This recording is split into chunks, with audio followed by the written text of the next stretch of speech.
trying to follow up with a few body punches after Amir has done something upstairs. Easy.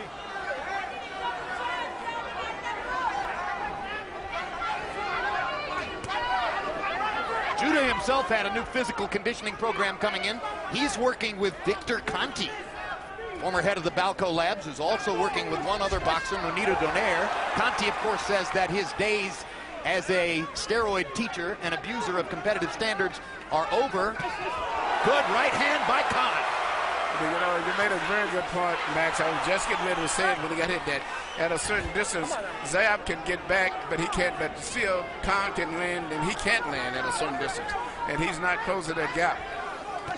So he can pull back from punches, but he can't return punches because his arms are too short.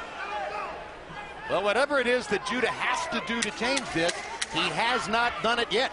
We've seen 4 rounds of pretty much the same thing, and it's all Amir Khan.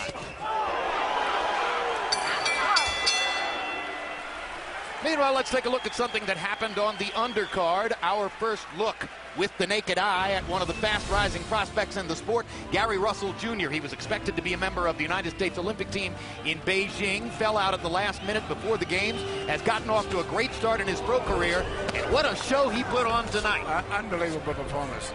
Offensive, defensive, well-placed punches, hand speed. Looks like in the next year or so he's going to be a threat for any featherweight champion. Russell is, as you can see, a southpaw out of Capitol Heights, Maryland, very compactly built, possibly a pair of the fastest hands in the sport. In fact, in calling the fight for rehearsal, we were comparing his hand speed to that of the king of the 126-pounders for the moment, Yuriorkis Gamboa. And he keeps his hands up, Gary Russell Jr. As opposed to Gamboa, who likes to carry them somewhere near Cuba. Through 4 rounds, Amir Khan is averaging 56 thrown, 12 landed. Zab Judah is averaging 23 thrown, 4 landed. End of story so far. It looks like Zab's just hoping that one of those 4 does enough damage that he can go into finisher mode. But in the meantime, you know, I wouldn't say he looks finished. He's still throwing those bombs. He's still trying to execute a game plan. But, you know, he's losing every round and getting beaten up. He looks like he just hasn't found his way into the fight tactically against a bigger man, Emmanuel. And Khan is fighting the fight perfect at the distance where he can punch very effectively. And he's reduced Zab to primarily being a defensive fighter. How about the precision of Khan's punches, Emmanuel, from long range? He's doing everything perfect.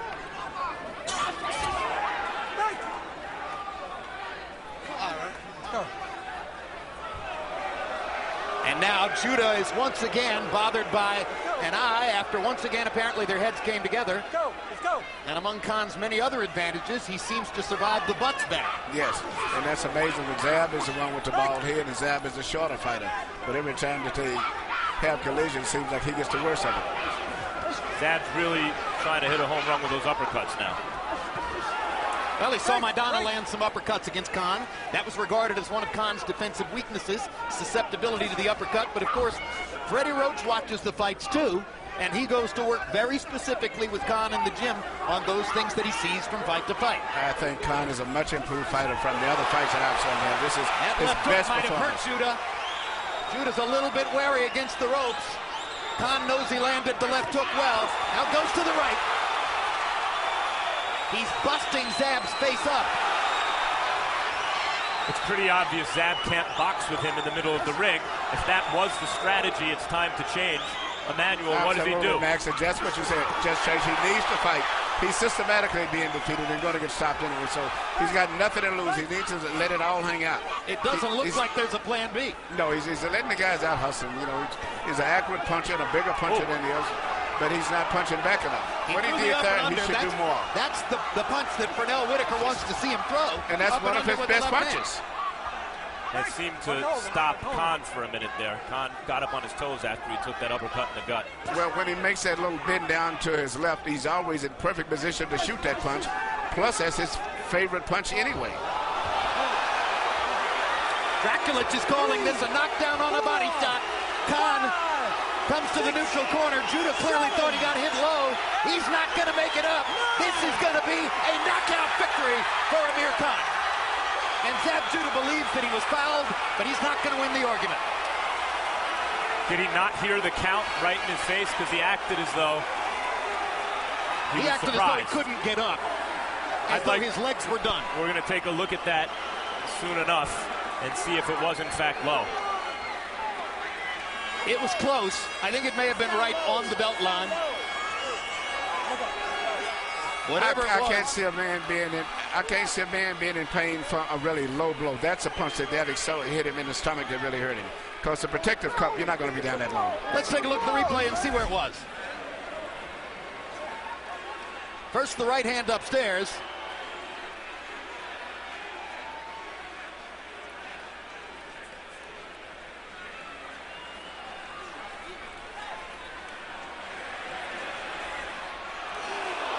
Legal or illegal, Manuel? It's illegal, but I don't think it did that much damage. It was on the top part of the cup. I would rather have my boxer get hit there than to get hit in the stomach, because it's really does. It's below the belt. It's on the belt. So legally, it would be a low blow, but I don't think it did that type of a damage. Do you think Zab was trying to buy a penalty point? Yes. Harold Letterman, what's your call about this? Let me tell you something. The rule is a shot that hits you, at the belly button or above is a legal punch. Now, I dare Emmanuel Stewart to tell me where Zab Judah's belly button is. You don't know because it's being covered by the waistband. Therefore, the shot should be legal, no doubt about it. I mean, right. And that's all there is to it. He hit him on the belly button. There is no doubt about it. They ought to change that blasted rule and make the rule that, a low blow is a point that we see. So they ought to make the rule anything on the waistband should be a legal blow. If only you could be passionate about it, Harold. Let's go to Michael Buffer. I agree. Let's go to Michael Buffer for the official particulars on the knockout. Ladies and gentlemen, here at the Mandalay Bay, referee Vic Draculich counts to 10, and the end comes at 2 minutes 47 seconds of round number 5. The winner and now the unified WBA and IBF 140-pound champion of the world from Bolton, Lancashire, England, Amir.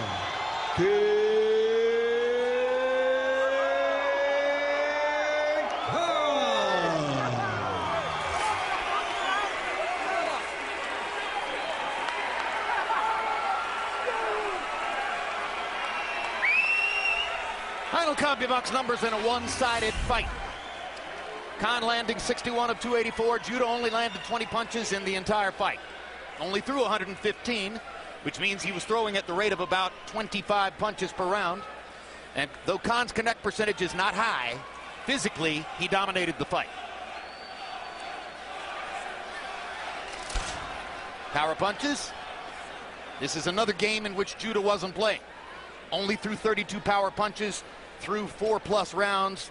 Khan was doing his job, throwing as many as he could, and landing at a decent enough percentage to get the damage done.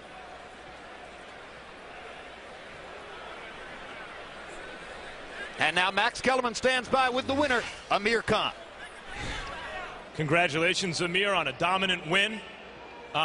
Before we get to the ending, let's start at the beginning. What was your game plan coming in? Well, the game plan was we knew Zab's going to be very tricky. He's going to hope for that big backhand he has. He's a powerful fighter and he knocked a lot of fighters out. We just had to be one step ahead of him, not make mistakes and not jump in and lunge in because he was going to get the backhand going. We slowly had to take that backhand away from him by stepping to his left. And that's what we did. Sorry, to his right. As soon as we took that backhand away from him, I mean, all my shots started hitting him. And I could see in the later rounds, we started to frustrate. And that's when I put the pressure on. I mean, I was not tired. I was pacing myself. And, I mean, it feels like I'm not even been in a fight. When you were at 135, you suffered your only loss. It seems pretty obvious now it's because you were drained by the weight, considering how you've taken punches since then by punchers like Maidana and Judah. Did you feel his power at any point, any of those right hooks that he snuck in? I know he caught me a few times with them big right hooks, but you know what? I felt okay. He caught me with one good one at the end of the round, and I was cool. Freddie said, "Are you okay?" I said, "Freddie, I'm okay." I felt great. I mean, I felt in great shape. And all these people out there who said Amir Khan ain't got a chin, I mean, I've been hit by the biggest punches in the 140-pound division, not avoided any fighter, fought everyone in front of me, and I mean, I'm beating everyone. So, you know, just bring on the next challenge. You certainly are. How do you feel about your ability to stand in the middle of the ring with a slick guy like Zab and consistently hit his head with combinations as you were able to do? You know, we train very hard. I want to thank Alex Ariza for getting me in the best condition I can ever be in. Freddie Roach is the doctor. I mean, like everyone says, he's so smart. He gave me a game plan where every shot I threw was hitting Zab right on the chin. I mean, I know if I put the pressure on a little bit more, it might have got a little bit risky for me, but I would have knocked him out early. But everything we did was just brilliant. I want you to look at the replay of the end of the fight. It was called a knockout. It looked to us like it may have been low. Tell us about it. I mean, I caught him with a right hand just before that. He went down, and he was open for that right hook, right uppercut, right into the solar plexus. I mean, it was right above the belt. I mean, that was nowhere near below, and that was a great shot. But you know what? Zab's a great fighter. He's been a great champion, and you might not believe this, but I'm a big fan of Zab Judah. So when we was doing all the head-to-head and we was having the little argument, I mean, I felt kind of, you know, it upset me a little bit because I've been watching him since I've been growing up.